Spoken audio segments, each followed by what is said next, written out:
यंदाच्या निवडणुकीत अनेक राजकीय वळणं आपण पाहिली आहेत। एकाच पक्षाचे दोन नेते एकमेकांच्या विरुद्ध उभं ठाकणं हे सुद्धा आता काही नवीन नाहीये।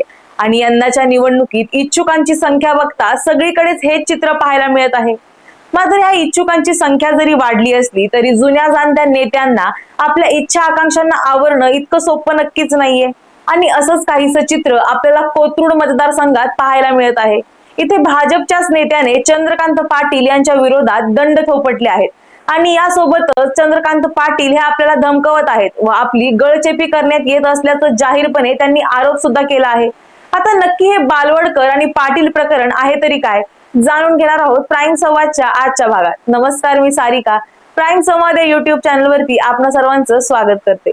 अमोल बालवडकर हे भारतीय जनता पक्षाचे बाणेर प्रभागातील नगरसेवक होते।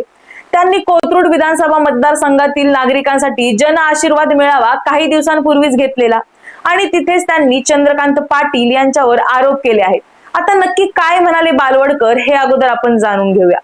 आता राज्यात विधानसभा निवडणुका कोणत्याही क्षणी जाहीर होण्याची शक्यता आहे। अशातच भाजपच्या पहिल्या फळीतील नेते आणि राज्याचे मंत्री चंद्रकांत पाटील यांचं टेन्शन कोथरूड विधानसभा मतदारसंघातील भाजपच्याच नेत्याने वाढवलं आहे। माजी नगरसेवक आणि भाजप नेते अमोल बालवडकर यांनी कोथरूडमध्ये जोरदार शक्ती प्रदर्शन करत चंद्रकांत पाटील यांच्या विरोधात आरपारची लढाई सुरू केली आहे।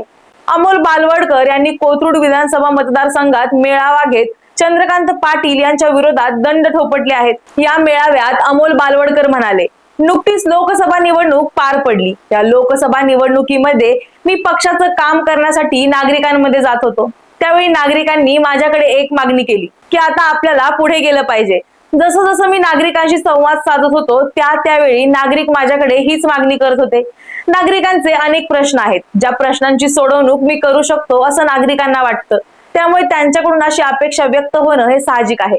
पुढे जाऊन कार्यकर्त्यांकडूनही अशीच मागणी होऊ लागली की आता आपण पुढे गेलं पाहिजे। गेली 10 वर्ष मी पक्षाचं काम करत आहे। पक्षाची ध्येय धोरणे योजना तळागाळात पोहोचवण्यासाठी जीवाचं रान केलं आहे हे पक्षाला देखील माहित आहे। जोपर्यंत मी नेत्यांचं काम करत होतो, त्यांच्या मागे पुढे करत होतो, तोपर्यंत माझ्याबद्दल त्यांना कोणताही आकस नव्हता। पण ज्यावेळी नागरिकांची मागणी, कार्यकर्त्यांचा रेटा वाढू लागला, अशा वेळी नागरिकांना बांधील राहून मी विधानसभेच्या निवडणुकीसाठी इच्छा व्यक्त केली। जसा मी इच्छुक झालो तसं माझ्याबद्दल नेत्यांचा आकस वाढला। माझ्या कार्यक्रमांना पक्षाच्या नेत्यांनी येणं टाळलं। कार्यकर्त्यांनाही माझ्या कार्यक्रमांना उपस्थित राहू नये अशा धमक्या देण्यात येऊ लागल्या। असे गंभीर आरोप बालवडकर यांनी चंद्रकांत पाटील यांच्यावर केले आहेत। मला पक्षातून काढून टाकण्याची धमकी दिली जात आहे।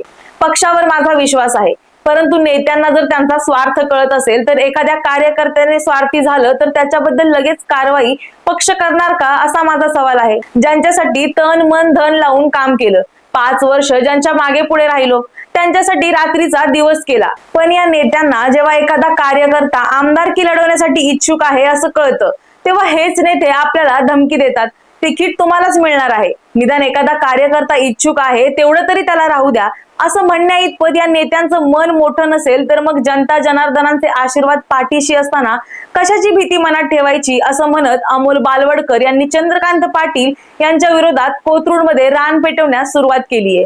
आता मी पक्षाला फक्त एवढंच सांगत आहे की अजूनही वेळ गेलेली नाहीये।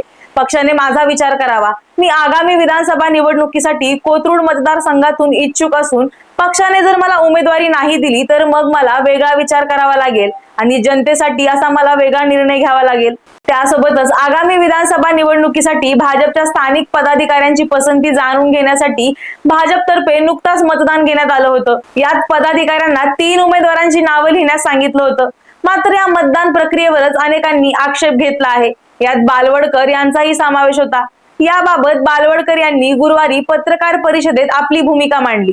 पदाधिकाऱ्यांचे मतदान निरीक्षकांसमोर झालं, मात्र केवळ मर्जीतल्या व्यक्तींना त्याची कल्पना होती। मतदान करताना माझे आणि श्याम देशपांडे यांचं नाव कोणीही लिहू नये यासाठी दबाव आणला गेला होता। कार्यकर्ता निडर असावा, काही चुकीचं होत असल्यास त्यावर मत मांडणारा असावा। माझं कोथरूड मधील नेते खूप मोठे आहेत, त्यामुळे त्यांच्या विरोधात कोणाकडे दाद मागायची हाच प्रश्न असल्याने पत्रकार परिषदेतून मी आपली भूमिका मांडत आहे, असंही ते म्हणाले। त्यासोबतच वरिष्ठ घ्यायचा तो निर्णय घेतील। उमेदवारीसाठी इच्छुक असणे हा काही गुन्हा नाही। मी 2 महिन्यांपासून विधानसभेसाठी तयारी करतो आहे, पण मला पक्षाच्या मतदान प्रक्रियेत बहिष्कृत केलं गेलं।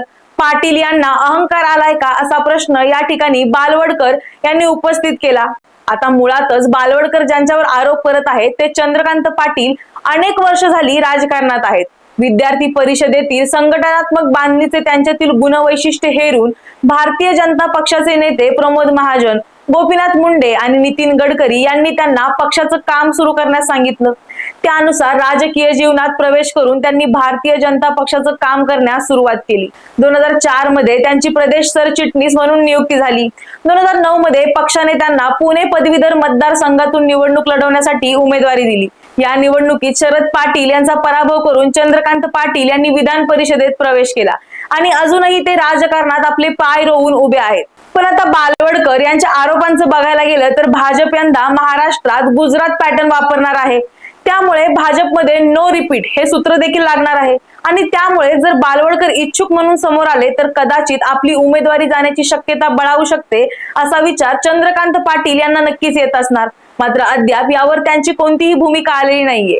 पण आता विधानसभेची उमेदवारी नक्की कोणाला मिळणार, चंद्रकांत पाटील की अमोल बालवडकर, त्यांच्यापैकी नक्की कोणाला उमेदवारी मिळावी याबद्दल तुम्हाला काय वाटतं हे आम्हाला कमेंट मध्ये नक्की सांगा व प्राईम संवाद या युट्यूब चॅनलला सबस्क्राईब करायला विसरू नका। धन्यवाद।